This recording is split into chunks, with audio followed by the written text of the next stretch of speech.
വിവിധ ആവശ്യങ്ങളുന്നയിച്ച് നടക്കുന്ന അഖിലേന്ത്യാ പണിമുടക്ക് കേരളത്തിൽ സമ്പൂർണ്ണമാകും. 24 മണിക്കൂറാണ് പണിമുടക്ക്.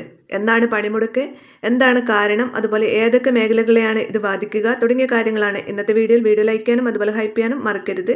തൊഴിലാളി വിരുദ്ധ ലേബർ കോഡുകൾ പിൻവലിക്കുക, മഹാത്മാഗാന്ധി ഗ്രാമീണ തൊഴിലുറപ്പ് പദ്ധതി പുനഃസ്ഥാപിക്കുക, ശ്രംശക്തി നിധി ബിൽ അടക്കമുള്ള ജനവിരുദ്ധ ബില്ലുകൾ പിൻവലിക്കുക, തൊഴിലാളി വിരുദ്ധ ലേബർ കോഡുകൾ പിൻവലിക്കുക, മഹാത്മാഗാന്ധി ഗ്രാമീണ തൊഴിലുറപ്പ് പദ്ധതി പുനഃസ്ഥാപിക്കുക, ശ്രംശക്തി നിധി ബിൽ അടക്കമുള്ള ജനവിരുദ്ധ ബില്ലുകൾ പിൻവലിക്കുക, ഇൻഷുറൻസ് മേഖലയിൽ 100% വിദേശ നിക്ഷേപ തീരുമാനം പിൻവലിക്കുക, നിശ്ചിതകാല തൊഴിൽ മാറ്റി ജോലി സ്ഥിരത ഉറപ്പുവരുത്തുക തുടങ്ങിയ ആവശ്യങ്ങൾ ഉന്നയിച്ചാണ് പണിമുടക്ക്.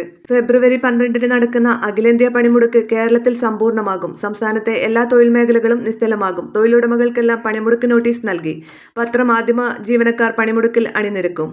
ബാങ്ക്, ഇൻഷുറൻസ്, പ്രതിരോധം, കേന്ദ്ര സംസ്ഥാന സർക്കാർ ജീവനക്കാർ, അധ്യാപകർ, കർഷക, മഹിളാ, യുവജന സംഘടനകൾ എന്നിവർ ഇതിന്റെ ഭാഗമാകും.